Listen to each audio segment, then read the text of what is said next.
Só, rapaziada, tudo beleza? Tudo na paz? Espero que sim, beleza? Estamos indo aqui para mais um vídeo nesse canal. Bora lá. Vamos reagir aqui, né, a um vídeo do Super Xandão, nas lives dele, beleza?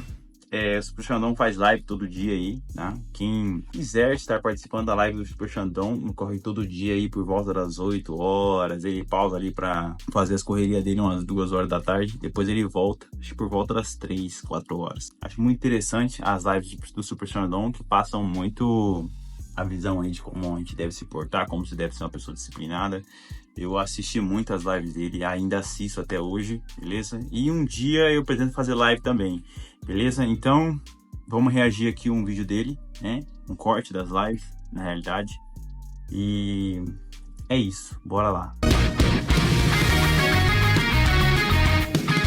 O Lucas Banzoli reagiu a mulher aqui que virou ateia aí, né? Por causa de religião também, né? Elaine, o nome dela. Ó. Mulher que virou ateia por causa de religião, você lembra quem? André Surak? Talvez, né? Ela ainda escreveu já tacou logo no Instagram. Coma a maçã. Ai, caralho.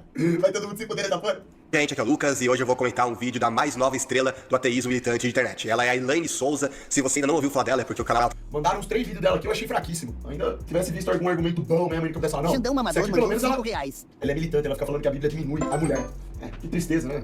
Vai fazer o quê? O que nós Mandou vai falar? R$5. Tanto no Instagram como também no YouTube. E em pouco tempo ela já ganhou mais seguidores que o Teólogo Reverso e que o Mestre das Orgias, né? Porque estão aí há décadas na internet, né? E os vídeos dela fazem milhões e milhões de visualizações, né? A maioria deles faz 1 milhão, 2 milhões, alguma coisa assim, extraordinária. Provavelmente você já se deparou aí com um vídeo dela em algum momento. Aí eu parei a pesquisar, será que ela é diferenciada, né?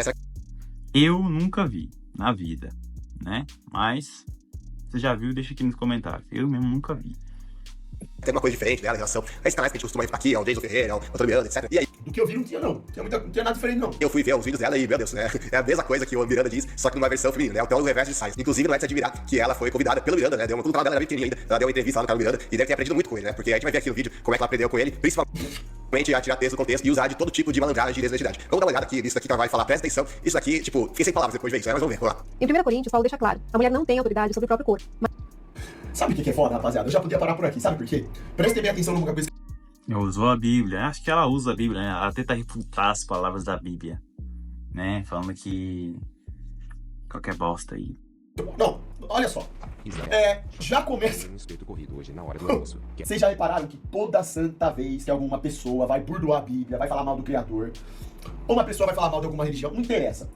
Quando ela pega a Bíblia como parâmetro, ela usa 2 linhas. É sempre um versículo isolado. Você nunca vê uma pessoa explicando um contexto de uma passagem e refuta a passagem, sendo fidedigna com o que está escrito lá? Isso é verdade, acontece bastante, né? Eu acompanho esse tipo de conteúdo na internet. As pessoas, elas pegam conteúdos isolados para estar falando de um contexto geral, né? Mas não é assim. Se você quer falar de um contexto, você quer usar o versículo em si, se você quer usar ele para uma determinada explicação, você tem que avaliar o contexto todo, né? Você tem que fazer como eles falam, cara, como é que é o nome? Lembrei. É exegese e hermenêutica que eles usam, né? A hermenêutica, ela avalia o contexto cultural da história, né? Naquele momento que foi falado o texto, a região, como era, entendeu? E a exegese, basicamente, é a interpretação baseado no contexto geral, que é a cultura, essas outras coisas que eu falei, né? E elas não fazem isso, as pessoas hoje em dia. Elas pegam um contexto isolado, né, da Bíblia e simplesmente jogam aí como se fosse isso. Não é. Você tem que estudar ali o texto, o contexto, o capítulo inteiro, o livro inteiro, se preciso, para aí então você passar o seu ponto de vista, né? Porque se você passa o seu ponto de vista sem levar em consideração esses pontos, você está dando um ponto de vista totalmente equivocado, né? Que provavelmente deve ser o caso dela. Vamos ver. É a mesma sensação que você tem quando você vê um vídeo cortado. Ontem a gente não viu o cortado lá do policial batendo no bandido? Sabe? Essa coisa esquisita. Eles pegam... Eles não contextualizam, pelo menos, a passagem, o ensinamento, o que está acontecendo, a história desde o início. Eles não contextualizam. Eles pegam um versículo. É toda vez o mesmo modus operandi. E aí eles vão colocar uma interpretação deles. Pô, isso é complicado pra caramba. Você falar que você vai pegar a Bíblia e fazer uma análise dessa forma. mas sim o marido. Ou seja, dentro do casamento é sagrado, porque novamente é sobre posse. Olha isso que vocês viram, né? Ela literalmente pegou esse versículo aqui, tá lá em 1 Coríntios 7,4, que diz: a mulher não tem autoridade sobre o seu próprio corpo, mas sim o marido. E parou ali tudo ali. Por quê? Porque qual era a intenção dela? Era justamente passar a ideia de que a Bíblia é machista. E é óbvio que a maioria dos ateus aí que seguem ela nunca leram a Bíblia na vida. Então eles vão realmente acreditar que o versículo tá falando apenas isso, né? Que a mulher não tem autoridade sobre o próprio corpo, mas sim o marido. Nossa. Imagina ficar nervosa porque você tem que ser submissa. Ela é submissa. Assim, cara, se você pegar por esse contexto aí que ele quis dizer, ó. Ali, tá ali, ó. 1 Coríntios, capítulo 7, versículo... Tá muito pequeno, não consigo ver ali. Acho que é o 4. A mulher não tem autoridade sobre o seu próprio corpo, mas sim o marido. Presta atenção. Da mesma forma, o marido não tem autoridade sobre o seu próprio corpo, mas sim a mulher. Então, assim, ela nem pegou todo o versículo. Ela pegou parte do versículo e simplesmente jogou a interpretação ali, né? Não é assim que se faz, não. Pelo menos você pega o versículo inteiro, né? Que também tá falando do homem. Não tem como colocar a Bíblia como machista se o homem também tá sendo citado no contexto, né? Ah, mas enfim. Acreditar que o versículo tá falando apenas isso, né? Que a mulher não tem autoridade sobre o próprio corpo, mas sim o marido. Nossa. Imagina ficar nervosa porque você tem que ser submissa. Ela é submissa ao pecado, mas ser submissa ao homem que ama sua esposa como Cristo ama a igreja é osso. Leandro Sheila Perereca mandou R$5. Se falar assim comigo novamente, você irá se arrepender amargamente. Você deve obedecer. Caralho, você tem que obedecer esse cara que tá falando porque eu sei o que é abaixo. Irmão, a mulher, ela tem duas opções. Olha só. Olha como que é. A mulher nasce, ela vem pro jogo da vida já no auge, com tudo pronto. Ela tem que segurar o seu valor. Ela tem duas opções: ser submissa a um homem que a ama, um homem bíblico, ou ser submissa ao chefe, ao Estado, aos caras que vão fornicar com ela e dilacerar com o espírito dela, submissa ao demônio. Ser submissa... Ele deu um corte bem seco aqui no que o Xandão falou, mas basicamente aqui, cara, eu tô falando aqui nem a minha visão que eu vou falar, é a visão passada diante de estudo bíblico, beleza? Eu estudo bastante a Bíblia. Acho que ninguém sabe, porque eu nunca falei isso aqui. Mas, assim, essa questão é muito complicada, essa questão de submissão, né? A Bíblia fala que a mulher tem que ser submissa ao marido, e os maridos têm que amar as suas esposas como Cristo amou a igreja. Mas essa questão de submissão é um tanto complicada na interpretação. Por quê? A pessoa que ouve isso pensa que a mulher tem que estar abaixo do cara. Entendeu? Que ela tem que ficar quieta em determinadas situações. Se o cara ele for muito abusivo, a mulher fica em desvantagem. Mas não, o conceito de submissão é estar sob uma missão, né? O que o Xandão falou aqui é interessante porque ele fala, né, do homem bíblico, né? O que o homem bíblico tem que ser?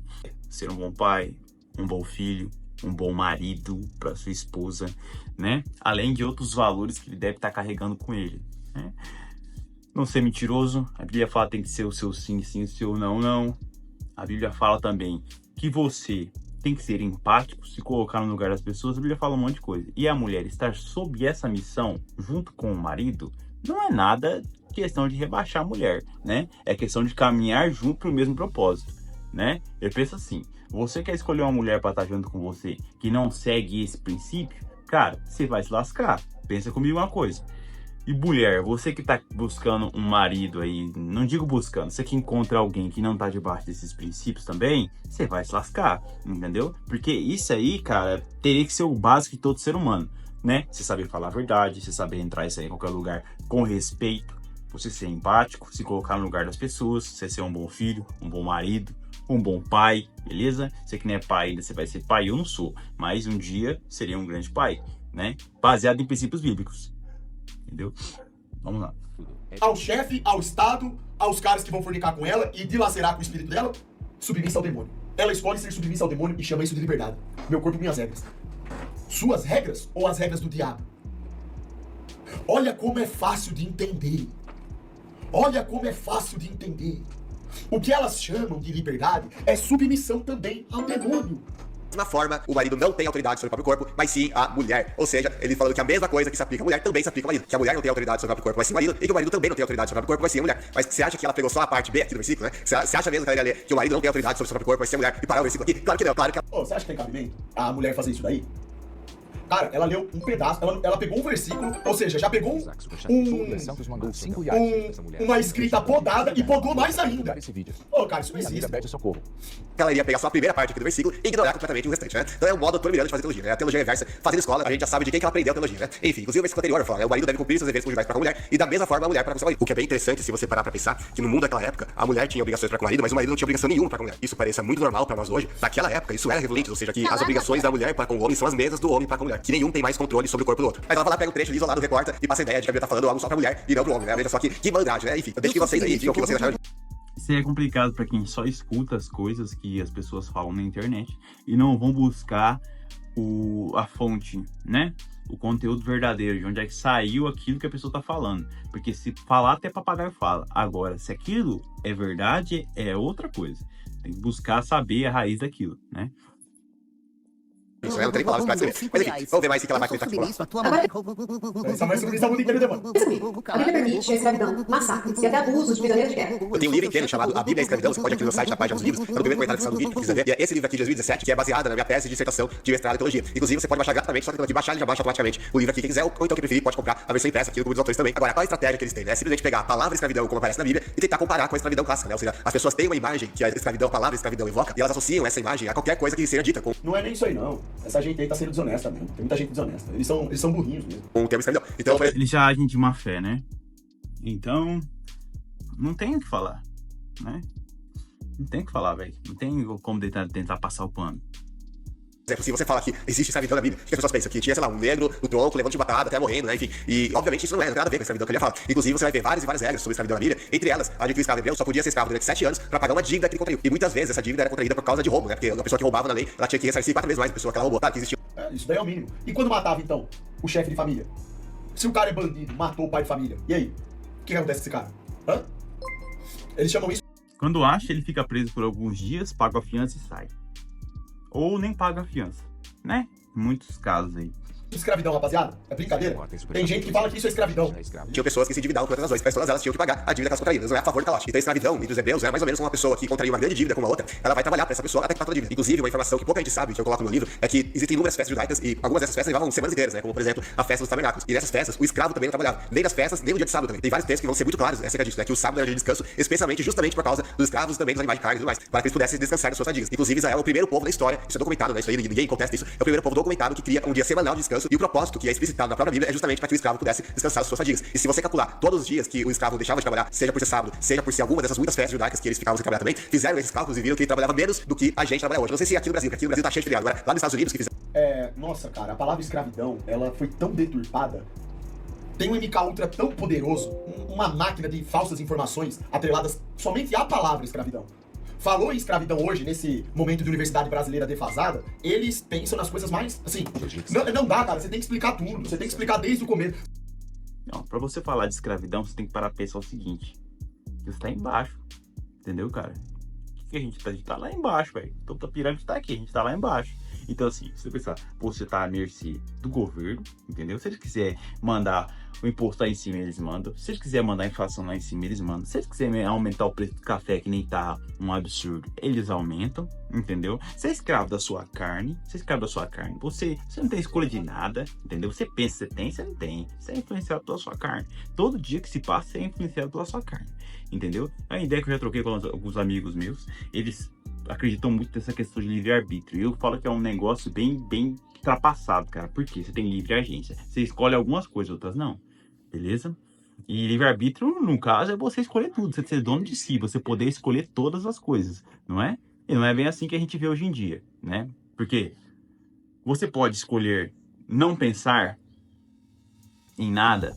Você pode escolher não pensar merda por um dia, por 10 minutos. Talvez sim, mas não pensar bosta o dia inteiro é muito difícil, porque se abrir o Instagram, se abrir o TikTok, você está coberto de merda na sua tela do seu celular, do PC, onde você estiver. Então assim, você está sendo escravo, entendeu? A única maneira que tira você da escravidão é você saber a verdade, né? A Bíblia vai dizer isso. Quem conhece a verdade é liberto, não é verdade? Em João 8,32, quem conhece a verdade é liberto. Então assim, procura saber as coisas, cara. Eu não digo só em questão bíblica, não digo só em quesito bíblico, mas digo num cenário geral, entendeu? Tanto em videozinho na internet que você assiste, que os outros estão querendo propagar algum tipo de merda que tá passando ali. Tanto na vida, cara, o pessoal fala informação pra você, você aceita aquilo como se não fosse nada, igual nas igrejas. Os caras vão na igreja, os caras falam assim, você tem que dar o dízimo aqui, você tem que dar o dízimo, 10% todo mês. E o cara nem abriu a Bíblia pra ver o que é dízimo, entendeu? Não vou entrar no mérito agora, deixa para um próximo vídeo. Mas assim, cara, pesquisa, não deixa ser enganado pelas coisas, entendeu? E outra coisa, se você for no mercado e tiver caro, não compra. Entendeu? Você tem que explicar que a escravidão bíblica, o contexto é era um tipo de escravidão. A escravidão lá dos africanos é outra. A escravidão da CLT é outra. A escravidão do pecado da carne e da luxúria é outra. Tem que ficar explicando, irmão. Não sabe. Eles não leem essa porra. Eles não querem entender o contexto dessa merda. Fizeram a conta lá. E aí o estudioso que fez as contas, ele chegou nessa conclusão de que um trabalhador médio lá nos Estados Unidos... Ainda tô na escravidão CLT, mas pretendo sair um dia. Se Deus quiser, né? É esperança. Ele trabalha mais tempo do que o escravo em Israel, né? Pra você ter uma ideia. Eu não vou me estender muito sobre esse tema, porque no livro eu falo muito mais atualmente sobre isso. Aí, E nem adianta, vai explicar pra caramba e ninguém vai entender nada. Ainda mandou R$5. Quem quiser que busque aprender, acabou. tem outro ponto que eu também falo em outro livro meu, é justamente sobre esses massacres, o genocídio, ela falou, né? A ordem de Deus. E o meu último livro, É verdade, pô, nem todo mundo vai ser desperto, né? Nem todo mundo vai ser desperto. Então, assim, né? O ponto de vista que eu tinha pra expressar nisso aqui foi expressado, né? E pega essa questão dos ateus também, os caras fazem tanto esforço pra achar alguma evidência para não acreditar em Deus, e aquilo que não é evidência eles transformam em evidência para tentar justificar as suas pautas, né? Sendo que a própria ciência tem muita coisa que ela não explica, né? E essas coisas que ela não explica, né, só pode ser explicado por um ser que é Deus, o Criador, né? E por mais que tenha essas evidências, as pessoas, né, os ateus, eles não estão nem aí, eles querem buscar coisas para desacreditar, né? Isso que é o complicado. Então, basicamente, rapaziada, é isso, beleza? Busquem informação, busquem na raiz e interpretem, façam uso da hermenêutica se for relacionado a estudo bíblico e da exegese. É isso, forte abraço, até o próximo vídeo, tamo junto.